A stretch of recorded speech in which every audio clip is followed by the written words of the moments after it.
Vasudevaya. Bhagavate Vasudevaya. Om Namo Bhagavate Vasudevaya. Om Namo Bhagavate Vasudevaya.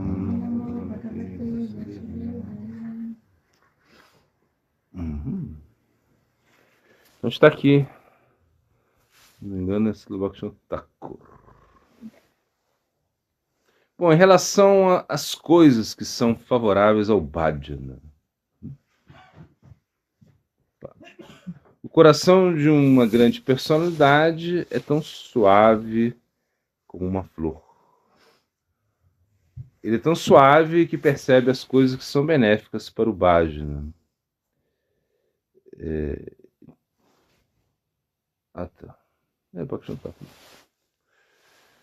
A mente de uma grande personalidade é tão dura quanto um raio quando ele está diante daqueles objetos, momentos, condições, lugares que são desfavoráveis para o bhajana. Ele não aceita nenhuma dessas coisas para si mesmo. O coração de um Vaishnava se torna suave ao ver o sofrimento das divas. Contudo, quando ele vê que uma ou mais divas têm em ódio dos Vaishnavas ou Bhagavat Bhakti, ele se torna duro com tais divas e as ignora.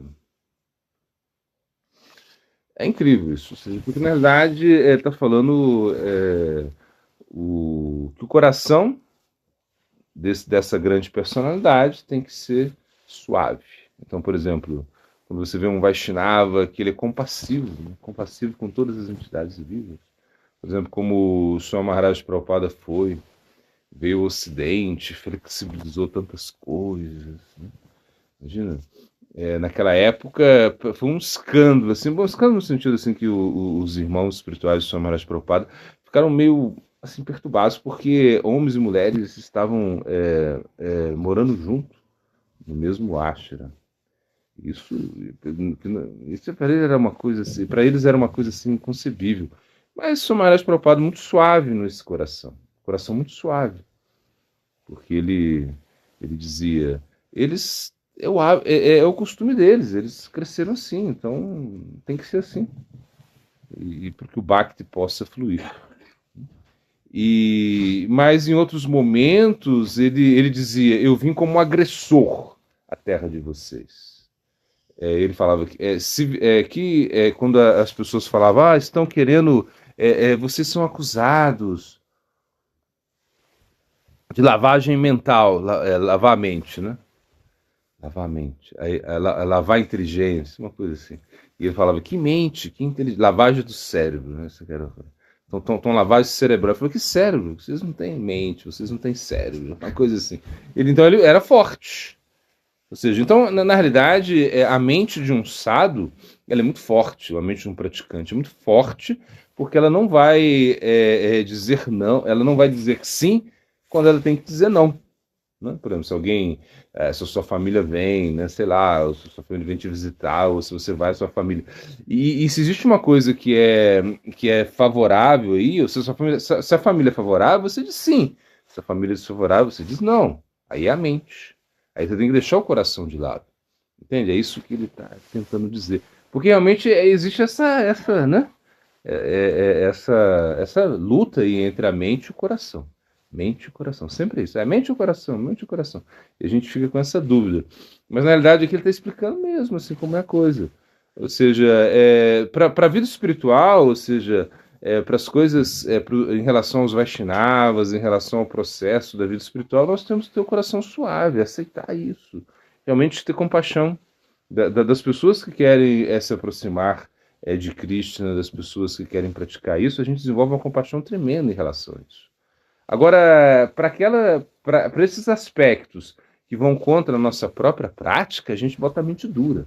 Então é isso, a gente tem que ser duro, a gente tem que... Então, quando a gente tende... É isso, né? Anukulyasha Shankapaha Pratikulyasha Varjanam. É isso, aceitar o favorável, rejeitar o desfavorável. A gente vai ficar nisso, E a gente tem que ser radical com as coisas que são desfavoráveis. Não tem jeito. Radical que eu digo é com você mesmo, não com os outros. Com você tem que ser radical, com as suas atitudes, com as suas decisões, né? Por exemplo, se você sabe que isso faz mal para você, algo faz mal para você, você vai, sei lá, você está vendo um conteúdo na internet e você vê que aquilo é ruim, então nunca mais veja isso. Sei lá, cancela isso, nunca mais. Olha isso. Por exemplo, se você pensa que o celular é uma coisa que está fazendo mal para a sua vida espiritual, porque você só fica vendo bobagem, então ponha limites nisso. Horas para ver. Aí é o radicalismo que você precisa. Não vai fazer jogar o celular fora, que você vai se arrepender. Eu já vi isso, né? O devoto. Eu já vi devoto jogando o celular pela janela. Eu já vi devoto quebrando o celular com um martelo. Eu já vi. Não é que eu estou mentindo, não, gente. Eu vi. Não é que me contaram, eu vi. Por quê? Porque isso atrapalhava a vida espiritual dele. Adiantou, não. Depois comprou outro celular e continuou com o mesmo problema. Então o problema não é o celular em si. Entende? É a sua mente que precisa ser forte, dizer não e utilizar tudo isso. A gente tem que utilizar tudo isso, as facilidades que nós temos hoje em dia, na consciência de Cristo. Não tem como você chegar e falar, não quero ter celular, não quero ter. Não, peraí. Você tem que ter isso, porque você vai ver coisas boas aqui, você vai. Imagina, aqui a gente vê. A gente imagina que antes a gente fazia revisão e eu dava a revisão, né? Imagina, eu começava pela manhã, eu não dava essa aula aberta que eu estou dando hoje, não dava, não tinha isso. Vários anos, eu nunca dei aula, assim, porque era a revisão que a gente fazia. A minha aula era a revisão. Eu chegava lá porque eu tinha que trabalhar, tinha que fazer um monte de coisa. Então a gente tinha que sentar lá na cozinha, eles sentavam na cozinha, eles picavam todos os alimentos, eu cozinhava. Então eles picavam, deixavam tudo picado, né? E eu chegava chegando. Tá tudo aí, tá tudo picado, então vamos lá. Então vamos cozinhar. Eu começava a cozinhar e fazer o café da manhã e já adiantava o almoço, essa era a ideia. E aí eu dava aula, assim, eu falava o texto, selecionava o texto, era tudo livro, não tinha nada aí, Kindle, nada disso. Aí eles escreviam, aí de repente eles levantavam, alguém levantava para alimentar o fogo, ou alguém levantava para trocar o pão, mas era assim, sentavam, todos escrevendo, cada um tinha o seu caderninho, imagina? Cada um tinha o seu caderninho. E no final do dia, aí quando a gente ia terminar o almoço, né, finalizar o almoço, aí eu ia lá, e aí eu fazia fazia a avaliação oral, como a gente faz aqui na revisão. Imagina. Foi assim, era assim. Mas hoje é o celular, então muito mais. Mudou tudo, né? Porque ninguém quer mais escrever. Então a gente tem que se adaptar. Aí hoje, imagina, o celular é super importante para revisão. Todo mundo com o seu celular lá olhando e eu lutando. Não lê, simplesmente lê e responda. Leia para responder, mas não responda lendo, imagina, isso que eu sempre falo. Então, e aí tem pessoas que estão fora de Vrindavan que fazem a revisão. Imagina. 3, 4 pessoas aí, a gente mais ou menos assim. Então, fora aqui, momentaneamente. Então, imagina se eles têm essa conexão. Sei lá, 15 para 5, 15 para 6, eles se conectam para fazer a revisão. Incrível, eles não vão ficar em maia.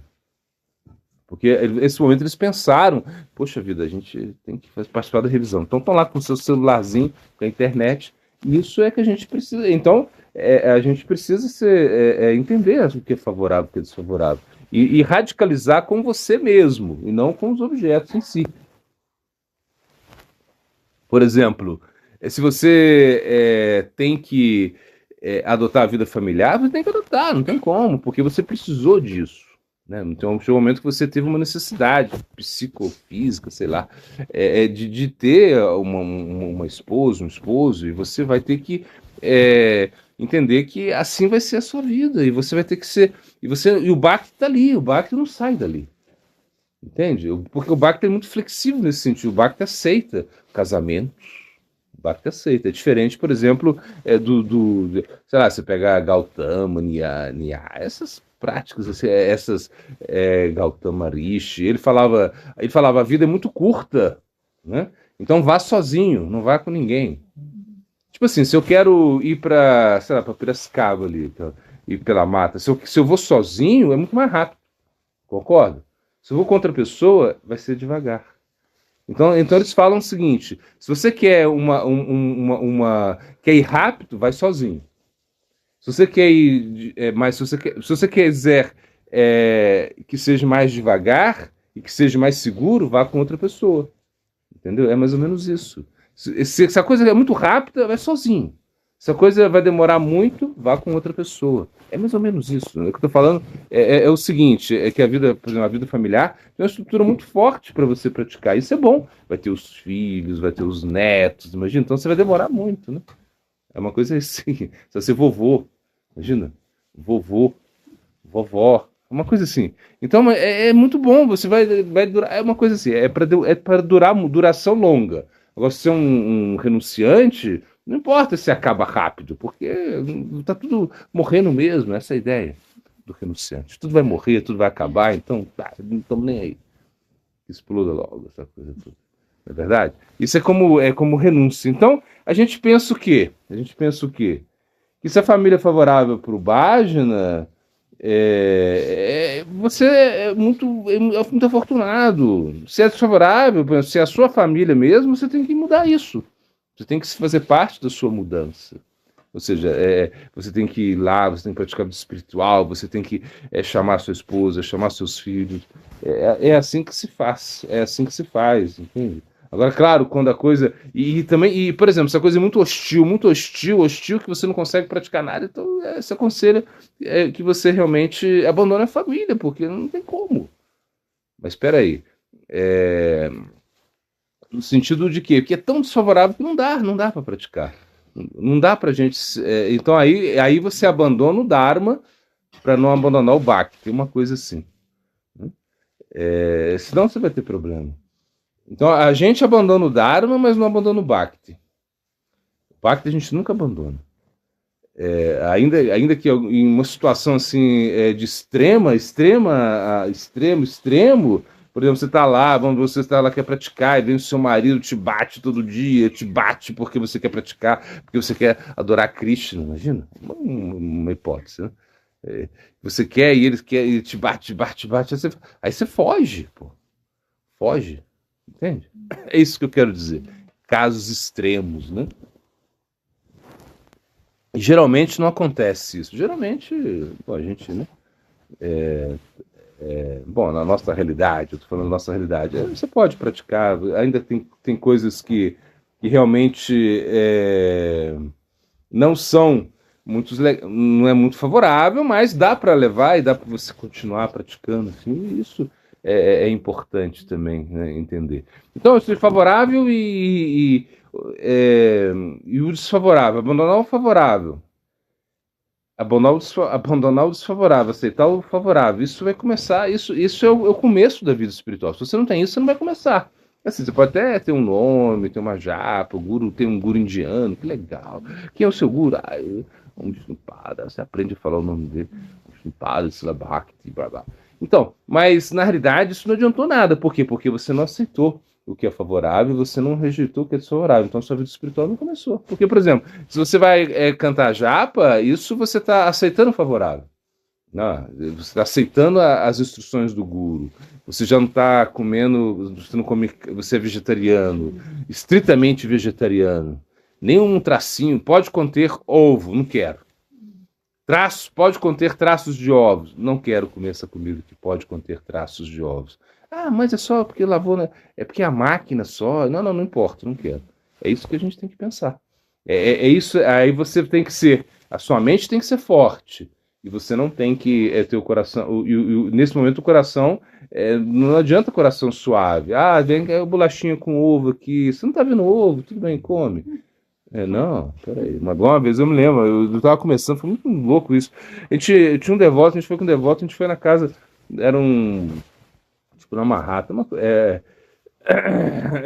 um programa entre que os devotos faziam. Eu fui também, né?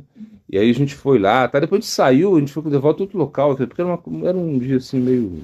E esse devoto foi junto, né? E aí, de repente, a gente entrou num local assim que era sei lá, era um centro esotérico, uma coisa assim, não me lembro muito bem. E a gente foi lá, aí tinha um bolo, E aí o outro devoto, que era mais estrito, perguntou, mas esse bolo, né, tem ovo, né? Aí a moça falou, não, tem ovo, tem ovo. Tá, a gente não ia comer, né? Eu falei, não pode comer. Aí o devoto começou a comer o bolo com ovo. Aí o outro devoto, aí eu falei assim, mas, poxa, você não ficou sabendo que tem ovo no negócio aqui? Ele falou, não tô vendo ovo nenhum. Tipo assim, ele começou a comer, cadê ovo? Não tô vendo. Tipo assim, tem ovo? Não tô vendo, não. Tem ovo, tá gostoso porque tem ovo, sei lá, uma coisa assim que ele falou. Então é assim, a gente fica preocupado, né? Se você quer realmente praticar a vida espiritual, tem que se preocupar. O coração tem. Você é suave com os Vaishnavas, você é suave com as pessoas que estão te ajudando, você é suave, compassivo com as pessoas que precisam de ajuda, tá bom. Mas com você, para as situações da sua vida espiritual, sua mente ela tem que ser dura, dura. Porque se não for dura, você vai ceder. Então por isso que se fala, aqui está falando aí, é suave, é como uma flor, dura como o raio. O raio, não o trovão. O raio. O trovão só faz barulho, né? É o raio, é assim que tem que ser. Um pouco. Bom, estou com Gayatri de Nityananda na mente.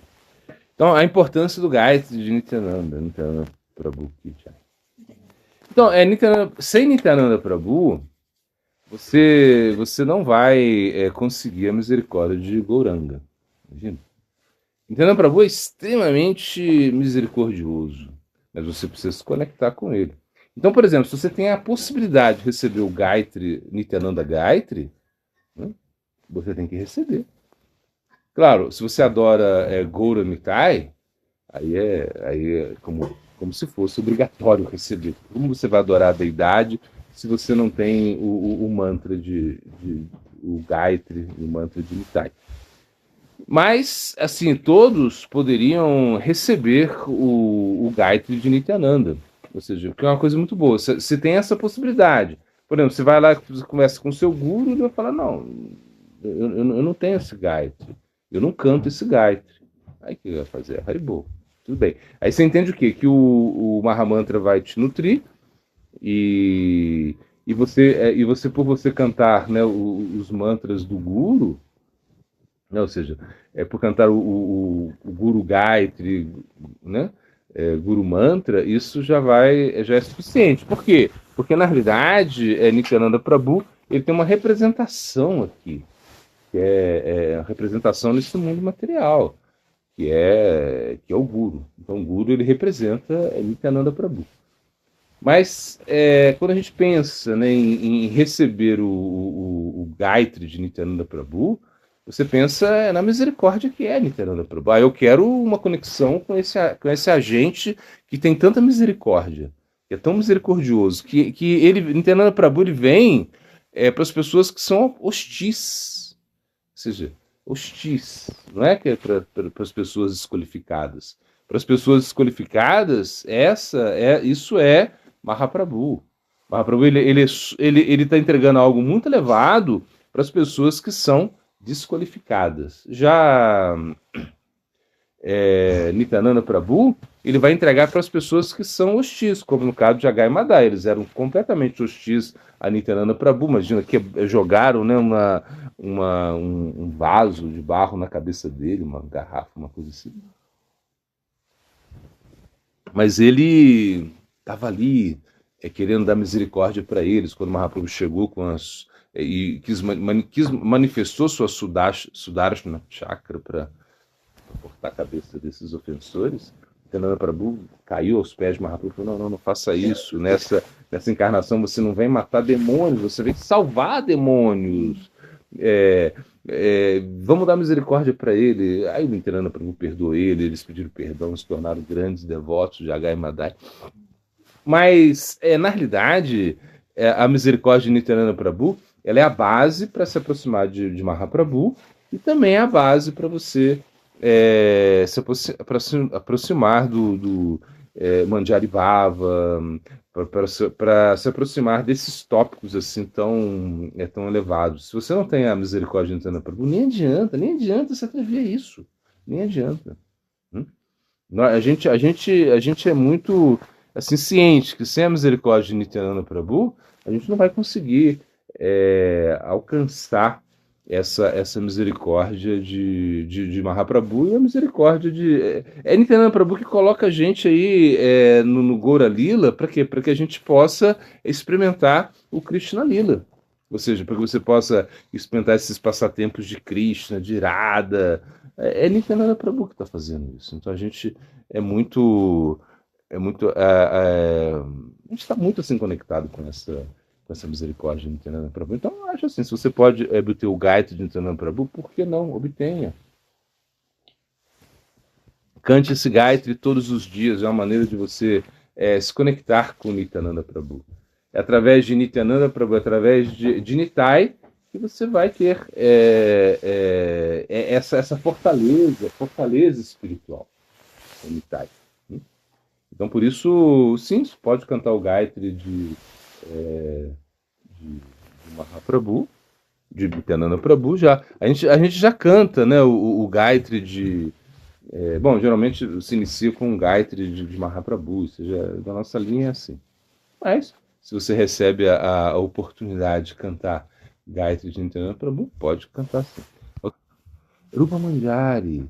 Então, o que a gente poderia falar de Rupa Manjari? Rupa Manjari, assim, a Manjari, Rupa Manjari, é como líder das Manjaris. Líder.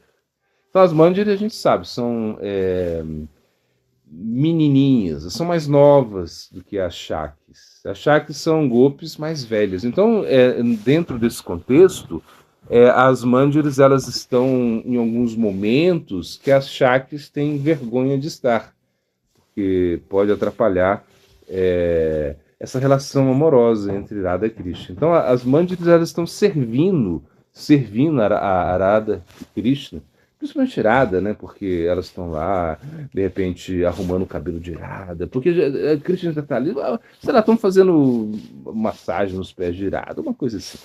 Elas fazem muito serviço em momentos assim muito confidenciais, porque elas são novinhas. Então, como elas têm e elas também é o seguinte, elas não têm nenhum desejo de desfrutar com Krishna, nenhum. Elas somente querem que Radha desfrute com Krishna. Esse é outro aspecto. E por isso, como Rupa Manjari é como a líder de grupo, ele também é líder, é o líder de todos os Gaudiyas Vaishnavas. A gente pode entender assim, por um lado, né? A gente entende assim. Então, por exemplo, quando a gente fala, você quer ser Rupanuga, né? Eu sou Rupa. Todo mundo tem que ser Rupanuga. Significa o quê? Você é seguidor de Rupa Manjari. Quando o Prabhupada Bhaktisiddhanta ia glorificar a Rupa Goswami, perdão, quando ele fala assim, Rupa Raghunatha, né? Como assim? Aí você fala, mas peraí, Sanatana Goswami, onde está? Mas é Rupa Raghunatha. Ele fala assim, porque Raghunatha é o Prayodhanacharya. E Rupa é o líder das Manjas. Então, por exemplo, para você obter a misericórdia de Rupa Manjari, você tem que ter a misericórdia de Ananga Manjari. E essa misericórdia, e quem que é Ananga Manjari, gente?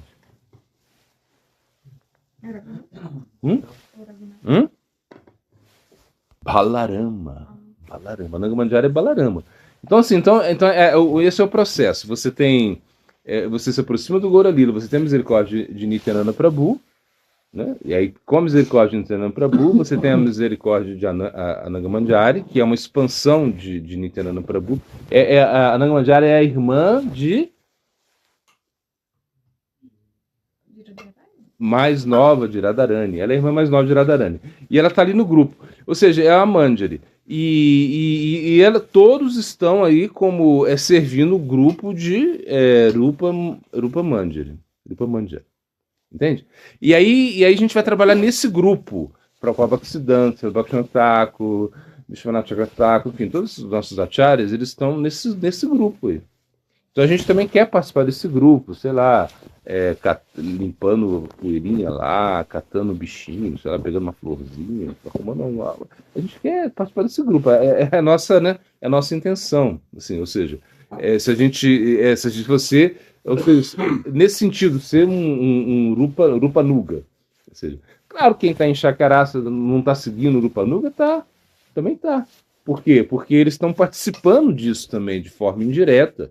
Então eles estão assim, quando às vezes a Nanga Manjari vem e vai falar com Subhashaka, a gente precisa encontrar Radha, Krishna quer encontrar Radha, Radha quer encontrar Krishna, então estão marcando, estão sempre aí envolvidos nisso também, então não é que a Chakarasa é como um apoio à Madhura Rasa, né? Então é muito incrível isso.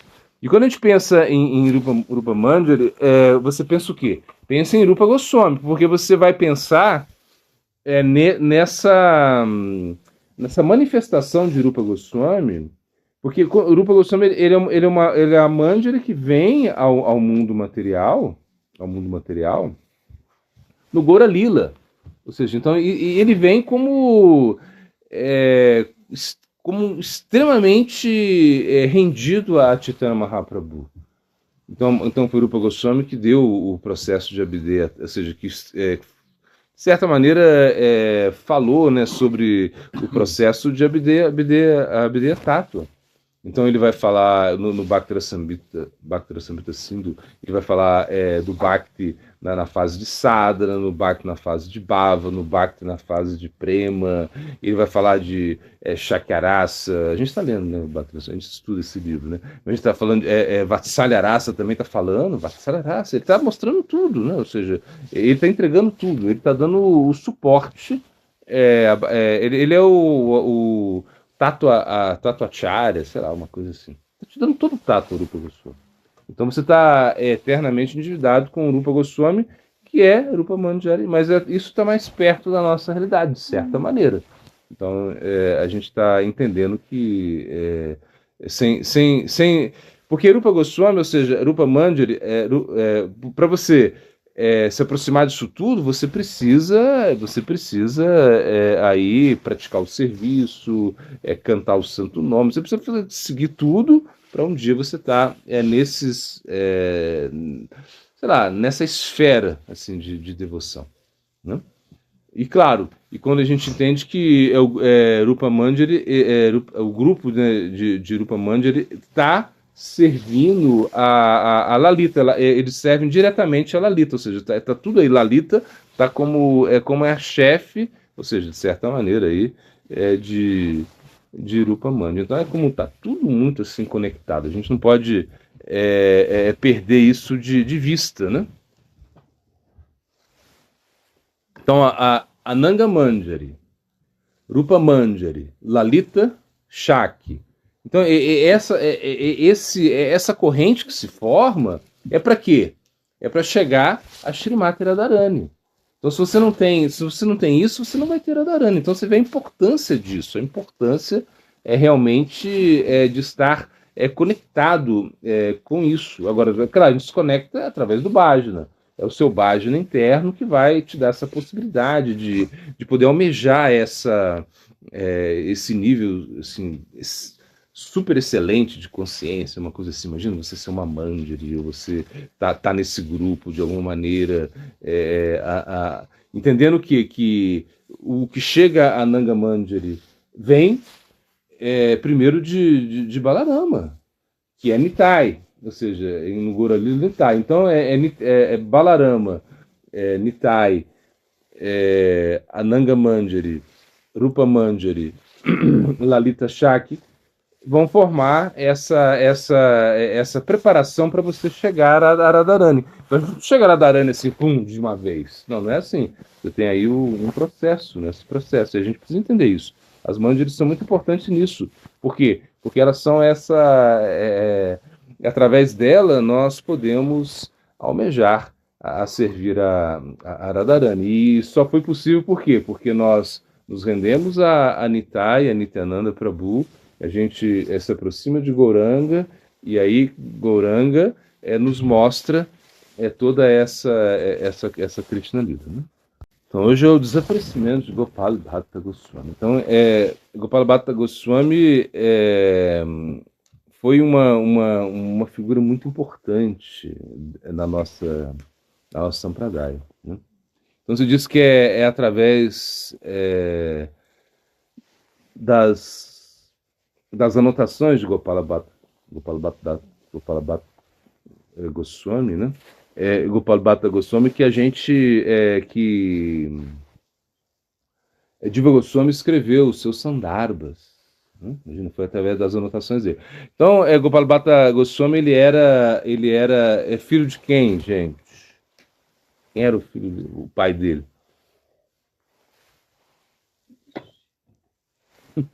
Lá do sul da Índia, lá. Quem era o pai de Gopala Bhatta Goswami? Benkata Bhatta Goswami. Então, Benkata, ele foi essa grande personalidade que Mahaprabhu chegou, se encontrou. Ele era o sacerdote principal do templo de Rangadi. Ou seja, então ele era como o chefe, o sacerdote-chefe. Pessoa muito importante. Mahaprabhu chegou lá, 4 meses, passou Chaturmasi lá. E aí, esse menino estava lá, Gopala Bhatta Goswami. Estava lá, ele era um menino, estava lá. E ele. E aí foi quando ele começou ele serviu a Chaitanya Mahaprabhu, teve uma conexão com Mahaprabhu. Mahaprabhu falou para ele: olha, não abandone os seus pais. Não abandone os seus pais. Fique com os seus pais. Cuide deles até o final. Até o final. Quando eles partirem, você vai para Vrindavana. Isso foi a instrução de Mahaprabhu. Então, Gopala Bhatta Goswami, quando ele imagina, o Hari Bhakti-Vilas, quando ele ficou, bom, ele vinha de uma família bramínica muito elevada, não, imagina, da Sri Sampradaya, e ele havia, quem era o tio de Gopala Bhatta Goswami? Quem era o tio dele? A gente foi lá em Vrindavan, no Samadhi dele, lembra? Prabodhananda Sarasvati. Imagina, é família, né? Que famíliazinha.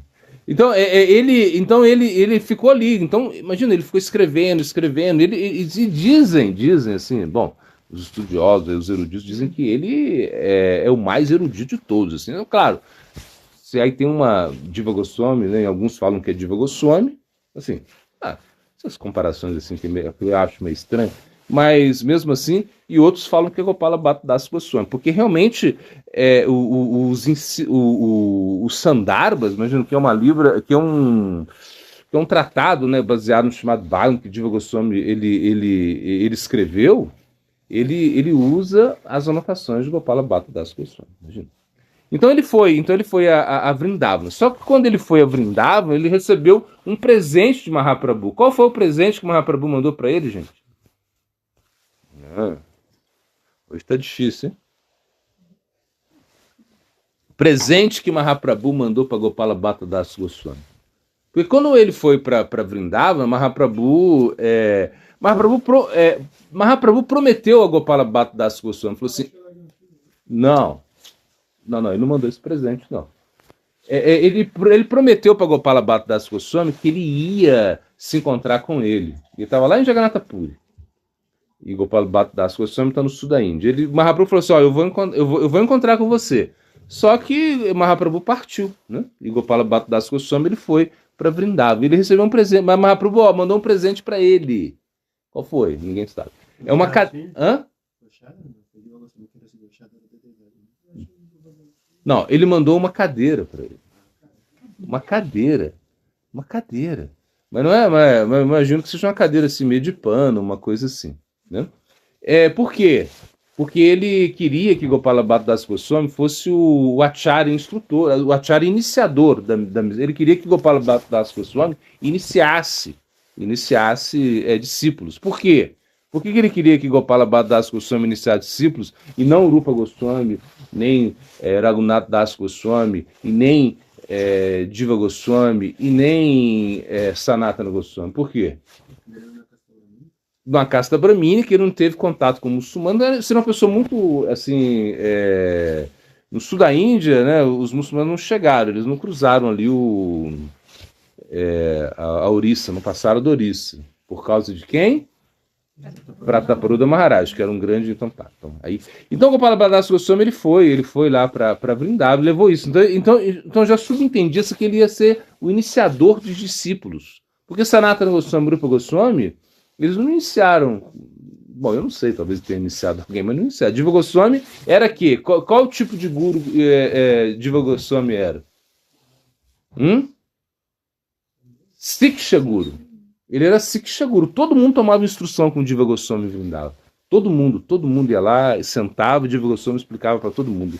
O chá por isso considerado muito importante para a gente, né? E assim, de certa maneira considerado o Goswami assim, mais erudito nesse sentido, né? Filosoficamente, Jiva Goswami é tipo imbatível. Mas o Gopala Bhadas Goswami ele foi, e aí ele foi no Nepal, né, lá. Bom, ele foi lá, bom, não sei, fazendo. E aí, em algum momento, ele vai, aí é o momento que ele entra lá no rio, né, assim, com a sua lota lá, com o seu balde, né, para se banhar, e de repente as Shalagrama-shilas começam a pular dentro do balde dele, né?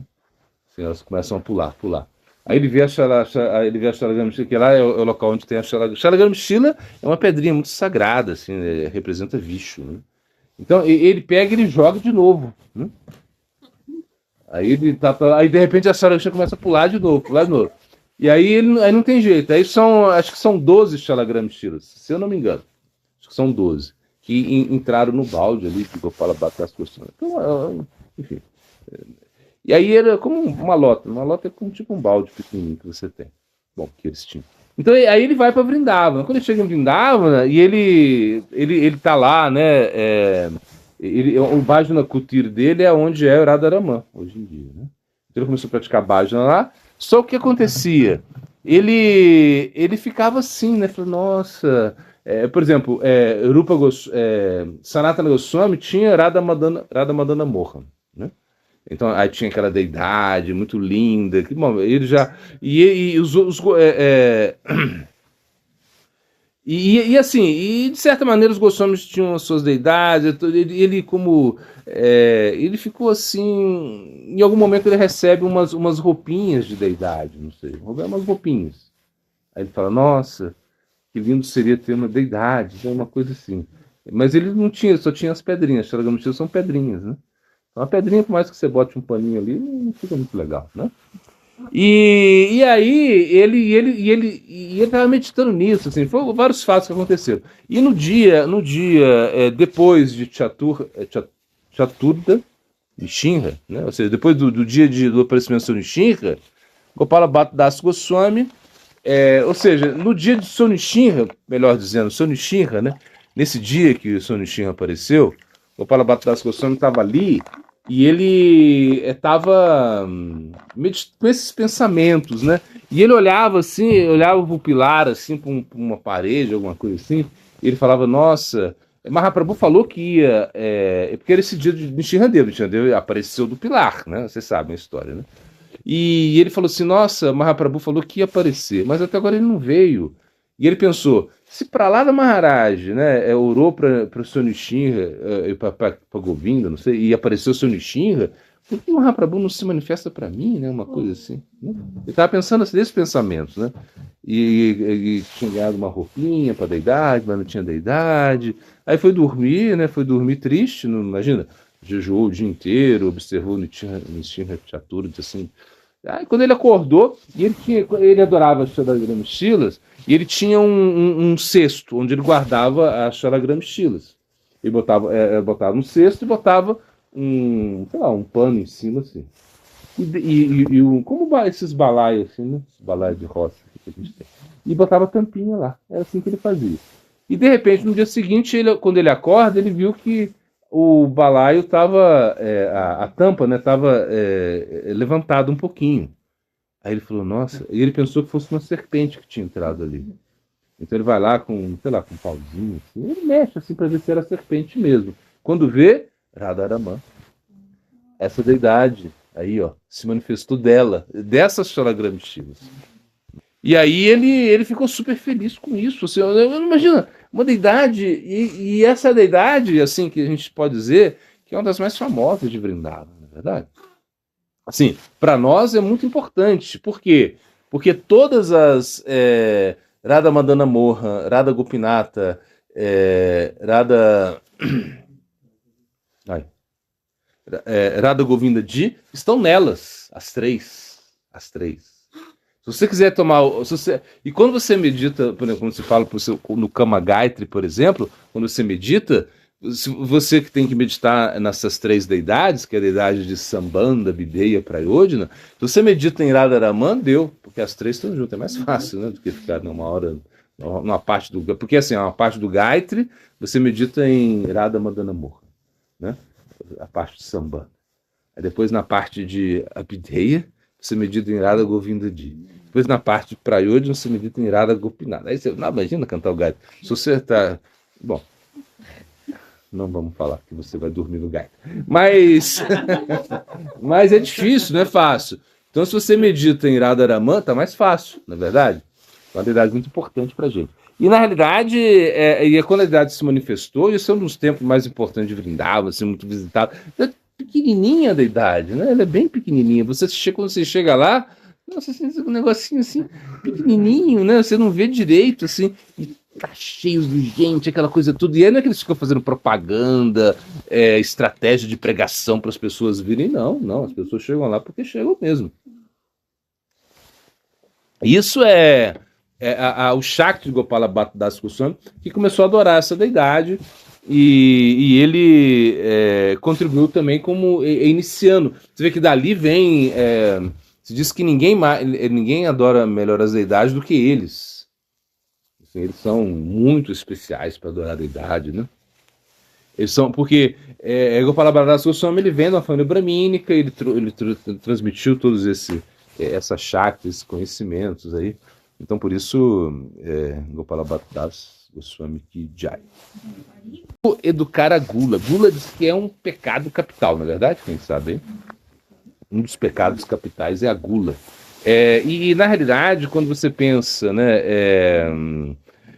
nesse verso, né, Vachu Vega, Manasaha, Kroda Vega, Diva Vega, Dharapashta Vega, significa o estômago, né? Que, por exemplo, o estômago e a língua. Na verdade, o estômago é o quê? Ele fala que você tem que controlar essas demandas, né, essas exigências. Por exemplo, a gente tem exigência de comer coisas gostosas, coisas saborosas. Assim. Quanto mais gostoso, melhor para a gente, melhor para a língua, não é verdade? Você não quer comer essas gororoba aí que fazem, né? Um negócio sem sal, queimado, né? Você já, assim, é pra chara, poxa, mas pelo amor de Deus, eu tenho uma língua aí, que eu quero. A minha língua, como a gente a gente leu ontem, né? A língua, bom, Bhakti Saranga Goswami Maharaj, né? A gente leu isso ontem, né? Bhakti Saranga Goswami Maharaj, ele pegava tudo e misturava tudo, né? A gente viu isso, né? Ele misturava a carela lá, né? O melão de São Caetano aqui pra gente, uma coisa super amarga, assim, uma coisa. Você vai na Índia, né, os caras, eles servem aquelas bolinhas assim pra você, uns rodelinhos assim, né? E aí eles brincam, né? Aí já vimos o negócio. Gostou? Pergunta se gostou do negócio, né? Ou se quer mais, você quer arroz doce, você não quer esse negócio amargo demais. E a gente não gosta de coisa amarga, não é verdade? Já basta o nosso ego, já basta esse mundo que é amargo, na verdade. Você quer coisas doces. E em toda a cultura alimentar do planeta, é o doce que prevalece, é o doce. Aí você fala assim, por exemplo, qual é a comida mais comida do mundo, gente? O alimento mais comido do mundo, qual é? Não é chocolate. Pode ser que o chocolate seja mais cobiçado. Mas o mais comido do mundo, qual é a comida mais comida do mundo? No açúcar não é. Açúcar é só uma complementação. Você vai comer açúcar, bota um prato de açúcar para você comer. Arroz e talvez trigo. Não sei. Acho que o arroz é mais, né? Assim, em termos de quantidade, eu acho que o arroz. Mas se você pegar a Índia, 1 bilhão 700 milhões de pessoas comendo arroz. Pegar a China, que são 1 bilhão 400 milhões de pessoas, isso já dá como que 50% da população mundial, 40%, por aí, né? São 7 bilhões, quase 8 bilhões, não é isso? É quase 50%, aí já ganhou, o arroz ganhou. Em termos de quantidade, então Claro, o trigo também, acho que talvez o trigo entraria na segunda. Mas o arroz é doce. Ele é doce. Não, o arroz é doce. O urácea dele é doce. O arroz é doce. É, o arroz e o trigo também é doce, né? Então, você vê que é coisas doces. Claro, eu tenho falado de chocolate, leite condensado, brigadeiro, picolé, sorvete. Bom, todo mundo gosta de açúcar, na verdade. Assim, é botar doce, é o maduro. O maduro, ele é predominante na nossa alimentação. Claro, aí você deveria ter um pouquinho de amargo, um pouquinho de azedo. Isso é coisa de Ayurveda, a gente não vai entrar nesse detalhe. Mas o que acontece? Acontece que a gente quer comer coisas gostosas. Aí o Bhakti Saranga Goswami Maharaj, ele pegava ele pegava a canela, que é super, nossa, é uma coisa amarga demais, e misturava com um arroz doce e com um arroz, assim, fazer aquela mistureba e comia. Aí, foi quem, gente? Acho que foi Bhakti Vigyan Bharata Goswami Maharaj, né? Acho que foi ele. E falou para ele assim, nossa, mas Maharaj, por que você faz isso? Por que você não come os alimentos separados, né? Aí ele falou assim, não quero satisfazer essa minha língua, essa perversa, essa maldita língua de 5 centímetros. 5 centímetros. Não quero satisfazer ficar refém disso, por isso eu misturo tudo. É uma ideia. Parece que São Francisco também botava cinza na comida, né? Para não sentir o gosto da comida. Então você vê que existe um problema aí quando a gente pensa quando a gente pensa em comida, ou seja, é uma coisa muito importante para a gente. Quando você vai, por exemplo, qual é o Judas pergunta, né? Qual é o aspecto Swarupa Lakshana de Sharanagati, de rendição, gente? O principal aspecto de rendição, qual é? São 6 princípios, não é isso? De rendição. Que vai te manter. Então, mas qual que é o principal? Qual que é o centro? Gopitrit Varanam Tata. Porque Krishna vai te manter. Esse é o principal. Por quê? Porque você come todo dia, não é verdade? Então você pensa, então é a principal atividade que você faz no dia. Então, assim, você tem que comer todo dia. Então, então quem vai me comer, eu vou me manter. Krishna vai te manter. Não se preocupa, meu filho. Krishna te mantém. Jesus Cristo falou também. Não se preocupe com o que você vai comer. Os passarinhos não comem. Não foi isso que ele falou? Então. É mais ou menos isso. Então a gente pensa o quê? Que se alimentar é uma coisa muito importante pra gente. Agora, a gula é uma coisa assim, como a gente fala, dessas demandas, né? O Dharapashta vegan. Ou seja, controlar e diva vegan. Ou seja, você controlar a língua. Então você precisa realmente controlar a língua. E qual é o antídoto aí, gente? Como você controla a língua? Prachada. É prachada, você só tem que tomar prachada. Assim você vai controlar a gula. É com prachada. Mas você fala assim, mas então com prachada eu posso comer pra caramba, eu posso empapuçar de prachada? Pode. Você pode botar comida aí até o pescoço. Pode ser prachada. Mas você não deve. Entende? Você deve, até com a prachada você tem que... Por exemplo, porque você precisa prachado, então eu vou pegar o leite condensado, o brigadeiro lá não sei do que, não sei mais do que, sabe? Não, peraí. Tem aí o seu limite para isso também. A prachada tem limite, de certa maneira. Claro, se o Vaishnava está te dando prachada, você aceita, mas, inclusive eu lembro quando eu li um comentário do... foi do Upadeshambrita de Prabhupada Bhaktisiddhanta. Eu li esse comentário. Ele falou que tem um doce lá. Ele falou que tem um doce.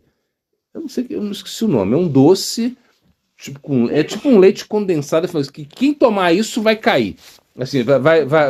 É tipo assim: se você é um brahmachari, se você come isso aí, você vai cair. Ele fala isso desse jeito, assim, uma coisa tão poderosa, um negócio assim, então a gente também tem que ter esse cuidado, assim, né, com o que a gente come, né? E eu acho que a gula seria o quê? Seria você, como você vai controlar a gula? É você comendo um pouco mais saudável, eu acho, né?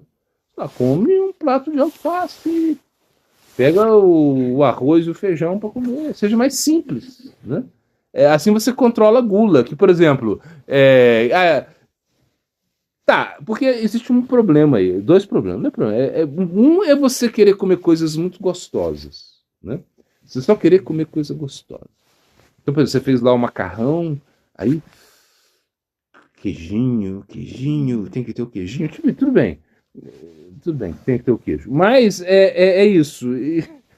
Mas tem que ter o queijo parmesão. É o parmesão da cidade, não é esse parmesão daqui da roça. É o da cidade. Aí você já começa, né? Incrementar muito isso.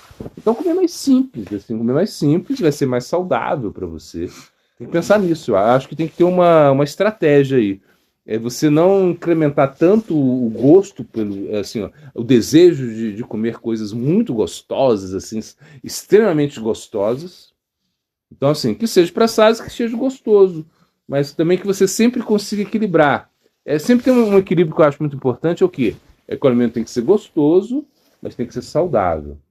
Se você equilibra isso gostoso com saudável e econômico, três coisas. Então, quando você cozinha, tem que pensar se é gostoso, se é saudável, se é econômico. Se você põe esses três assim, em equilíbrio, aí você não vai ter problema com a gula. Né? Porque você pega uma coisa que é muito gostosa demais, mas não é saudável, peraí. Tá estranho esse negócio. Né? Então, você não pode comer isso sempre. Então, de vez em quando tudo bem. E outra coisa é a quantidade. A quantidade é muito importante. Porque você não pode pressionar muito aí o estômago. Peraí, ele tem uma capacidade. A coisinha tem uma capacidade aí. Você tem algo dentro aí que tem capacidade. Então você tem que deixar um espaço aí para quê? Para o líquido e para o ar no estômago, não é verdade? É assim que funciona.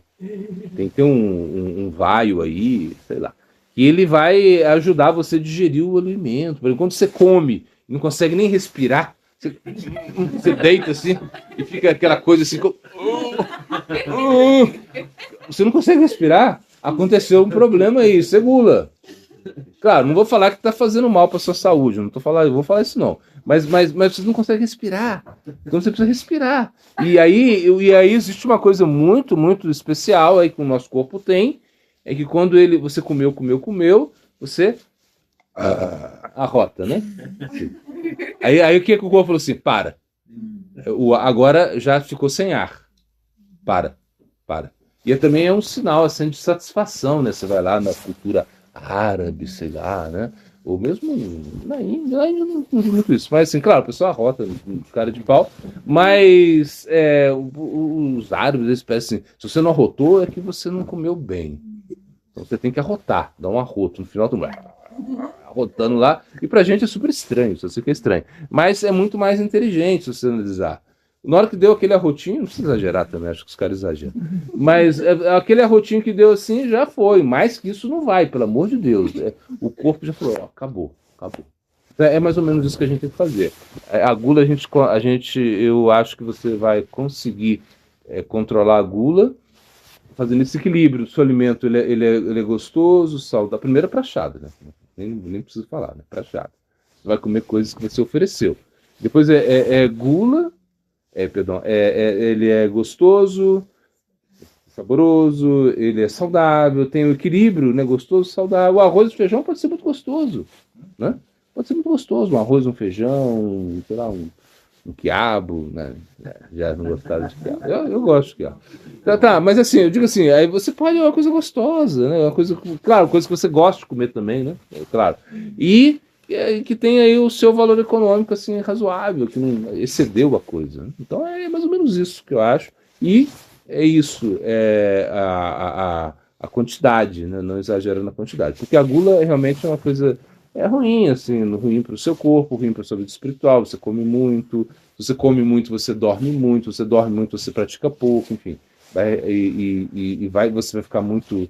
São coisas assim, são coisas assim muito, por exemplo, alimentos, por exemplo, como açúcar e o óleo. Açúcar e óleo são alimentos difíceis de você produzir, concorda? Né?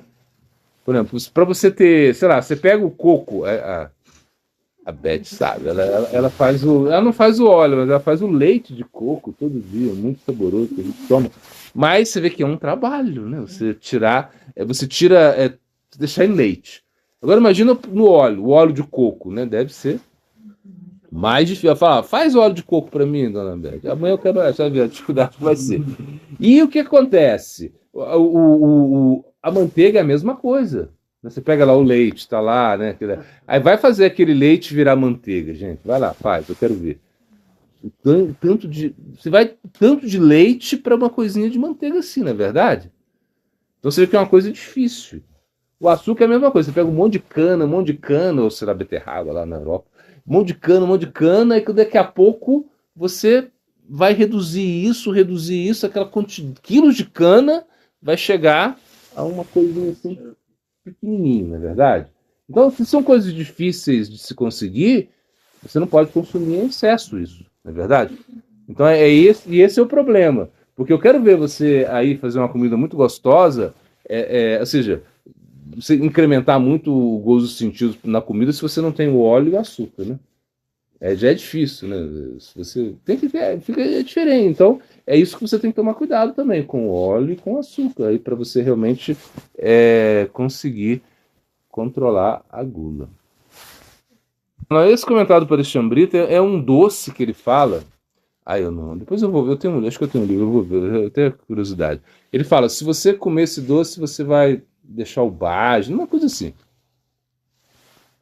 Mas, claro, os brahmacharis não deveriam comer muito doces. Assim, não é isso que a gente vê, né? Assim, no sentido... Aqui não, aqui é tranquilo, aqui é tranquilo. Aqui é excelente mesmo, né?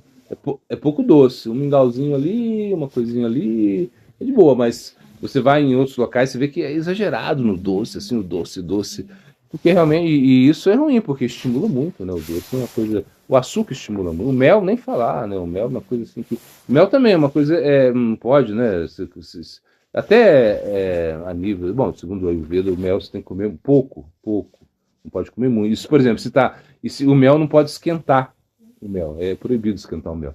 E se você come. Se está muito calor, você não deveria comer mel, porque o corpo vai esquentar. Então se torna como um veneno. O mel é tipo um veneno, assim. Ou seja, não é que é um veneno, mas ele é um néctar, mas ele pega quando a abelha vai lá e está tirando, né, o néctar das flores, ela também está tirando algumas substâncias que são venenosas, assim. Um pouquinho, né?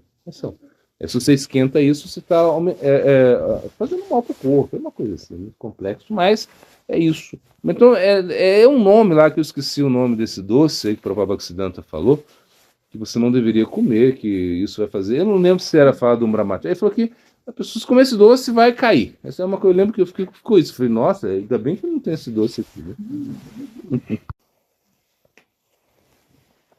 Então, a fase de loucura, a fase louca de Mahaprabhu pirou.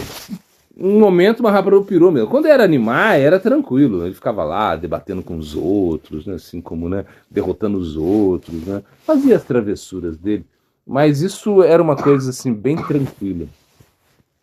O problema foi quando o Mahaprabhu ele volta lá de Gaia. E quando ele se iniciou com o Ishvara Puri, quando ele manifestou esse passatempo de ser devoto. Porque, na realidade, eles falam, né? A gente viu o Chaitanya Bhagavatam, você vê quem está indignado no Chaitanya Bhagavatam? Quem está indignado ali? Mukunda, Gadadra. Imagina, só devoto, indignado com o Mahaprabhu. Sridhara, tão indignado. Ele falou assim, poxa, para de perder tempo com essa coisa de ficar estudando, de ninhar, de querer derrotar os outros. O Mahaprabhu era assim, ele chegava, Nimai, né? Chegava lá e falava, e chegava e pegava um argumento e defendia esse argumento, depois ele dava a volta no argumento, ia contra o argumento, e todo mundo praticamente, Murari Gupta também, eles já estavam cansados disso. Estavam perdendo a paciência com o Mahaprabhu. Então diz que todo mundo apreciava Nimai, né? Porque era uma pessoa muito apreciada, muito, muito bela, muito, né? Imagina a personalidade de Nimai. Todo mundo apreciava Mahaprabhu, Nimai, menos os Vaishnavas. Os Vaishnavas estavam bravos com ele, bravos, bravíssimos. Bravos no sentido assim, quando o Nimai aparecia, eles saíam, fugiam. Sabe o que você está imaginando? Por exemplo, você pode estar bravo com uma pessoa, na verdade, mas se você chegar e sair correndo dela, ela passa, assim, você vira, você vai para outro local, aí é bravíssimo, né? A gente já vê que é muito bravo, bravo mesmo. Então, Mahaprabhu ele estava assim, como no sentido de muita. Assim, e nesse momento assim, de muita. Claro, ele ficava. É brincadeira de animais, tudo bem. Mas em algum momento, ele falou para eles: olha, vocês vão ver, o dia que eu me tornar um devoto, eu vou ser o melhor devoto. O melhor dos melhores. Aí o pessoal fala: não, para de ser orgulhoso, meu filho, para com isso, né? Mas aí quando ele voltou assim numa loucura. E a loucura dele se manifestou de muitas formas, mas a primeira é que ele só ficava Krishna, Krishna, Krishna, Krishna, Krishna. Cantando Krishna. E aí ele ia ensinar o sânscrito, né? Ele é professor de sânscrito, né? Professor muito famoso, né? Todo mundo gostava das aulas dele. E de repente ele começou a botar, pegava lá a gramática e botava Krishna. Ele dava um jeito lá e botava, Krishna. E com Krishna ele explicava as regras gramaticais, imagina uma coisa assim. Os sandhis, né? Os sandhis. Bom, sânscrito é uma coisa muito complexa, né? Mas assim, quando tem essas união, né, de frases, é o sandhi, né? E aí ele explicava os sandhis assim com Krishna, tudo ele botava Krishna. E os alunos ficavam chateados, assim, falou, peraí, o que aconteceu com o nosso professor? Ele vai lá fazer cerimônia de Shraddha para o seu pai, Jagannath Mishra, e depois ele volta e aí ficou louco, pirou.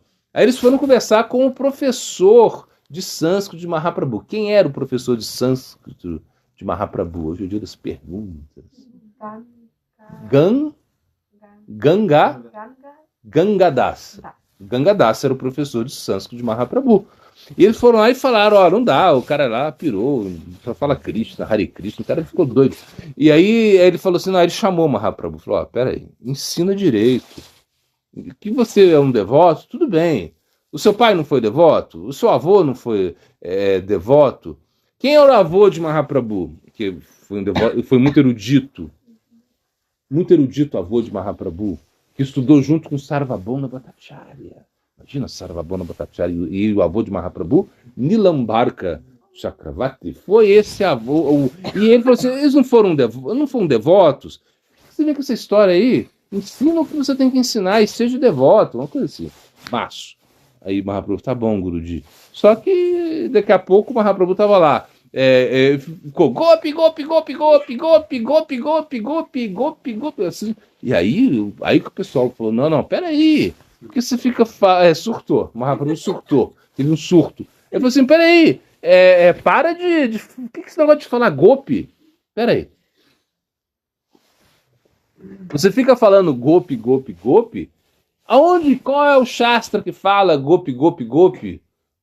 Tá no Bhagavad para falar gopi, gopi, gopi? Tá no Vedanta? Tá nos Upanishads? Não. Se você fala Krishna, peraí, tá bom, Krishna tem um benefício se você falar o nome de Krishna, mas gopi?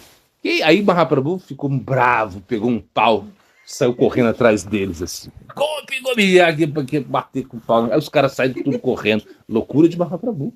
Loucura de Mahaprabhu, uma das primeiras loucuras, né? Claro que ele teve... e aí foi por isso que ele tomou sannyas. E sannyas foi outra loucura de Mahaprabhu, loucura mesmo. Imagina Vishnupriya, lá, 14 anos, Satimata, imagina uma viúva, sem ninguém, Mahaprabhu vai e toma sannyas, uma loucura, né? Claro que havia, em alguns momentos ele tinha manifestado, também um pouco antes, havia manifestado outra loucura, quando ele, por exemplo, quer rasgar o peito. Ele fica, Krishna, onde está Krishna? Aí falaram para ele, tá dentro de você? Aí dentro de você, fala, o quê? E começa a rasga a camisa, e começa, Mahaprabhu era alto, né, não sei, mais de 2 metros, uma coisa assim. E ele vai começar a rasgar o peito, assim, como Hanuman, né? Mostrou o peito, né?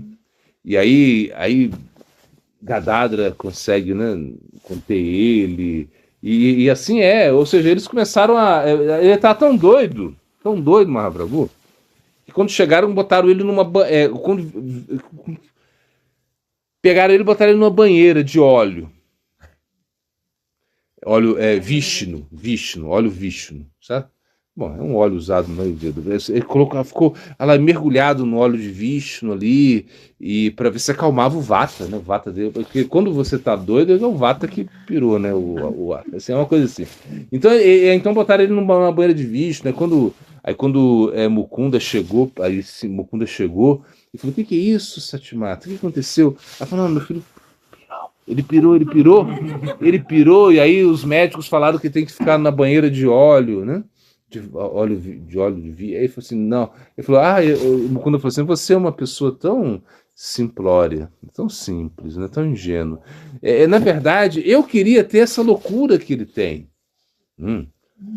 E aí, claro, ele toma sannyasi, ele vai para Jagannatha Puri, e aí nesse momento, assim, Mahaprabhu tá mais normalzinho.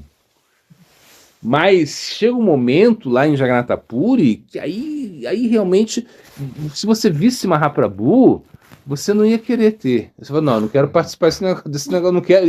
Vou chegar assim, ai! Mahaprabhu lá não conseguia falar, os Swatika Bhavas, né, se manifestando nele, ele estava gaguejando, não conseguia falar. Os dentes assim, se trincavam. Ficava com um, outro, uma coisa assim. E em algum momento o sangue saía do corpo dele. Então, quando você vê assim, e ele parava, ficava babando, sabe, uma coisa assim, uau! Inclusive, dizem que os ingleses, né, as descrições que eles quando eles liam essas. Ele falou assim: ele tinha epilepsia, eles chegaram a essa conclusão. Epilepsia. Mas não, ele tinha um bava. E epilepsia, como disse o Purana Maharaj, epilepsia não é contagiosa, né? E o que o Mahaprabhu tinha contagiava todo mundo, imagina, era o amor. Mas externamente, imagina, o Mahaprabhu estava lá, e de repente Mahaprabhu ele entrava no oceano pensando que é o Jamuna, mas ele estava louco, assim. Ele entrou no oceano pensando que é o Jamuna e desapareceu. E todo mundo ficou assim, imagina, o Mahaprabhu entrou lá no oceano e desaparece.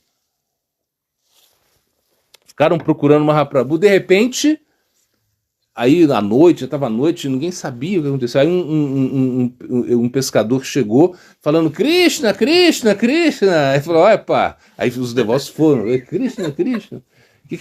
Krishna, o que aconteceu? Swarupa Damodara perguntou, o que aconteceu? Eu falei assim, não, é que eu estava pescando hoje, pesquei sei lá, eu pensei que era um peixe, mas não é um peixe, não. Eu não sei, Krishna, eu não sei, Krishna, eu não sei. O que aconteceu? Parece que um fantasma entrou em mim. E aí o Swarupa Damodara falou assim, vai lá, eu quero ver, me mostra esse fantasma, me mostra isso. Porque ele falou que quando tocou nesse ser, imagina, como se fosse o ET de Varginha, uma coisa assim, sei lá. E você tocou, ele falou assim, quando eu toquei nisso, eu não paro de falar Krishna.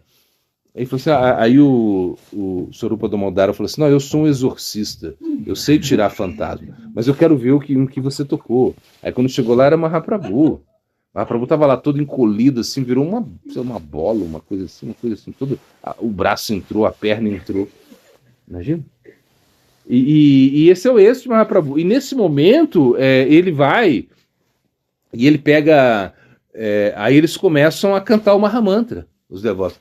Hare Krishna, Krishna Krishna. Aí Mahaprabhu desperta do êxtase e fala assim: poxa, para com esse barulho aí, gente. Por que vocês estão fazendo isso? Eu estava lá com as golpes, eu estava lá, né? E vocês estão falando barulho. Vocês estão fazendo barulho. Ele ficou bravo. E eles queriam fazer isso. Mas é que na realidade essa era a loucura de Mahaprabhu. E ele imagina, Ramananda Roy, Swarupa Damodara, né, sei lá, Haridas Thakur, só, imagina, Lalita, Vishaka, só gente assim, imagina. E tá fazendo barulho, isso é um barulho para Mahaprabhu, porque ele já estava em outra, estava como, né? E essa loucura de Mahaprabhu foi uma coisa assim muito forte, assim, os devotos sentiam que Mahaprabhu era incontrolável, incontrolável. Ou seja, se trancava ele, o Gambira é um quartinho pequenininho, assim, e sem janela, e se trancava Mahaprabhu, porque Mahaprabhu passava debaixo da porta, ele derretia, como super-herói, algo assim, mas isso derretia de amor. Então o amor de Mahaprabhu, a loucura de Mahaprabhu é uma coisa assim absurda, assim, quando você quando eles viam Mahaprabhu, porque claro, é como quando ele se retira, né, os 12 anos finais, né, que foi mais ou menos que ele ficou no Gambira, né, foi isso? E ele aí é só loucura mesmo. Por quê? Porque a Dvaitacharya, ele dá esse bilhetinho e fala, ó, diga ao meu Prabhu que se comporta como um louco, já falou, comporta como um louco, que ele, que agora o arroz que antes era cotizado num preço alto, agora já perdeu valor. Então, aí Mahaprabhu, entendi, ele é um adorador de deidades, né, Dvaitacharya. E ele me convidou, que é a Dvaitacharya que convidou Mahaprabhu, e agora está me mandando embora. Imagina, porque os adoradores de deidades são assim, imagina. Eles chamam a deidade, esses grandes adoradores, né? Chamam chamam Krishna para a deidade, adoram a deidade, chega um momento que eles mandam o Krishna embora da deidade. Uau. E a Dvaitacharya era assim. Ou seja, então ele era muito famoso por isso, né? Até quando ele prestava reverência a uma deidade que não fosse instalada de maneira correta, a deidade, pum, quebrava, partia. Todo mundo tinha medo de pegar a deidade. Não deixa ele ver, não. Não deixa ele ver. Era uma coisa assim, o pessoal morria de medo de Dvaitacharya. E Mahaprabhu, ele estava nisso. Aí ele falou, não, agora eu tenho que... Cadê Radha? É assim, porque é Krishna no baba de Radha, Mahaprabhu, né? E essa loucura, ele ficou nessa loucura, né, que os seus... E assim, é como... É porque ele diz que ele é o Jagannatha que caminha. É o Jagannatha. Então, até que uma vez, quando levaram um devoto lá, que fez um poema para Mahaprabhu. E Swarupa Damodara era aquele que lia os poemas. Qualquer coisa que ia chegar para Mahaprabhu era Swarupa Damodara que lia. E falava assim, não, se tem alguma coisa errada, ele não dava para Mahaprabhu, porque o Mahaprabhu ficava bravo. Assim... E aí ele viu lá, né? Ele falou, não, porque ele falou ele falou, ora, esse Jagannatha, que ora está no altar, e que ora está caminhando, tá falando de Mahaprabhu, né? Ele falou, não, é o mesmo. Você já vai deixar Mahaprabhu doido, para com isso. Ele falou, não, sai com esse poema aí. Esse poema não serve. Imagina, era assim. Era esse, porque todo mundo tinha que tomar cuidado. Porque qualquer coisa, um dia Mahaprabhu estava lá, e de repente ele vê ele tá lá, de repente ele vê uma moça que tá lá, de repente assim, caminhando assim, o Mahaprabhu começa a correr atrás dela, assim, correr atrás dela, assim, para agarrar ela. Imagina um sannyasi, 2 metros de altura, agarrar uma menina lá no meio, caramba! E quando ele vai agarrar ela, Govinda, né? Govinda, o servo, assim, vai, corre, agarra, pula, assim, o Mahaprabhu agarra o pé dele, assim, o Mahaprabhu cai. E você que é uma moça, é uma mulher, não é? Você me salvou, né? Tipo assim, uma coisa assim, porque ele já estava pensando que era uma golpe, que era. Ele estava assim, doido. Então essa é a loucura de Mahaprabhu. Não, veja bem, você vai ver o Goura. A gente adora Goura Gadada, Goura, né? Goura Nitai. É como Nimai. Como Nimai. Claro, não é o Nimai Punch, tá? Não tem um livrinho do lado. Não é isso.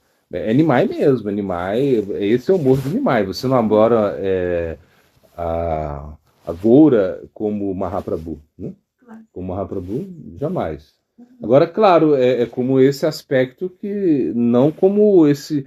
Mas por exemplo, quando você medita em Nimai, você está meditando o quê? Você está meditando, por exemplo... No Goura Lila, você vai meditar em Nimai, Nimai fazendo as travessuras lá no Ganges, entendeu? Você vai meditar em Nimai quebrando... Bom, outra loucura... Nimai teve loucura também, falando de loucura. Nimai tem lembra que a gente deu no Chaitanya Bhagavata? Que ele começa a quebrar a casa. quebrar tudo, né? Quebrou tudo. Por quê? Eu nem me lembro por quê. Mas ele começa a quebrar tudo na casa, né, de Satimata. Satimata olha assim. Porque foi alguma coisa assim que que não tinha, me lembrei. É que Mahaprabhu pediu uma coisa.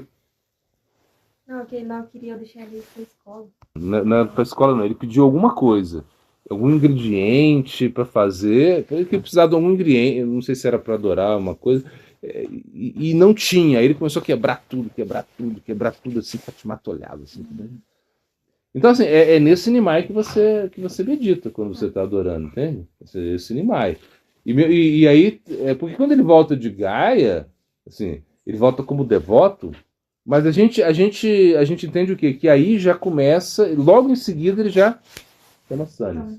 Então o adorador de deidade, os pujaris, ou seja, na nossa meditação a gente não vai, porque já está uma coisa assim que iminente já a sannyasa dele. E a gente detesta essa ideia de Mahaprabhu como sannyasa. É uma coisa pra gente, pra gente foi muito beneficioso, no sentido de sadhaka que a gente está praticando, se não fosse ele, né? Se não fosse Mahaprabhu tomar sannyasa, a gente não entende nada, mas a gente medita nele, nesses animais assim, mais jovenzinho, entendeu? E que está fazendo esses passatempos no Ganges, com o Satimata, essa a nossa meditação. Isso é o Aprakrita Lila de Nimai. O Aprakrita Lila do Goura Lila é Nimai pequenininho. Eu acredito que sim. Porque, por exemplo, Eka Chakra, né? Você vai meditar nele nesses passatempos de Eka Chakra. Porque depois que ele que o sannyasi pede, né? Ele leva ele embora. Aí ele está em peregrinação, aí você não sabe. Você sabe assim, onde ele foi, tudo bem, assim, pode ter, mas você não tem passatempos com isso, né? E depois ele já entra no Goura Lila com Mahaprabhu, mas eu acredito que essa meditação nele pequenininho é melhor, assim. Eu acredito que esses passatempos dele, acho que seria melhor meditar nele assim. Vatsalya, um humor na deidade é isso, Vatsalya raça assim, no sentido de proteção. Então, assim, quando é meditado com esse sentimento. Né? Sim, e pode meditar em Nityananda com esses passatempos de Ekachakra, assim, é melhor. Isso mesmo, acho que a Anabeth lembrou. Era uma guirlanda, uma coisa assim. É flores para adorar o Ganges. É uma coisa assim. Ele queria flores para adorar o Ganges. Boa hora. Flores para adorar o Ganges. E Satimata não trouxe, né? Aí ele quebrou a casa. Ele quebrou. Criança quer ter cachorro. E aí Nimai, é Deus. Criança quer ter um cachorro, e claro, né? Que é isso, ele queria botar o cachorro dentro de casa. Esse cachorro dentro de casa é coisa que não, na cultura bramínica, ou seja, até hoje, né? Hoje em dia é difícil. Já tem, na Índia já tem muita influência do Ocidente, mas cachorro é fora. Dentro já vira uma coisa assim. Dentro é impossível cachorro dentro de casa. Né? Mas fora, tudo bem. O Satudvipa é como centro, né? Como centro de Goloka Vrindavan. Ou seja, é como um aspecto secreto, assim, tipo assim, uma coisa assim. Porque ele fica como. Porque, por exemplo, se você chega ali é onde acontece o Gora Lila, o Aprakrata Lila, né? Ou seja, é ali. Onde alguns devotos vão ficar ali eternamente, ou seja, do centro, né, de Goloka Vrindavan, entende? Então é isso, como se fosse uma ilha, uma coisa assim. Mas para ali você tem que estar no Morro de Madura ou Shakya, ou seja, é uma coisa assim. Mesmo que você esteja em Chacará, você pode ir para ali também, porque, por exemplo, você adora, claro, e qual é o humor que a gente adora Mahaprabhu? Qual é o humor que a gente vai adorar Mahaprabhu? Qual é? Não, Mahaprabhu... Não, eu digo assim, a relação que você... No Goura Lila, qual é a nossa relação? Qual é a nossa raça? Hã? Dácia. Ou seja, porque você não pode ser madura com Mahaprabhu. Tipo assim. E Shakya também não é uma coisa... Então, você vai ter como... Dácia. Sempre Dácia. Mas, por exemplo, é Mahaprabhu que vai te mostrar ele vai te dar a possibilidade de você manifestar a sua madura raça, é Mahaprabhu, entende?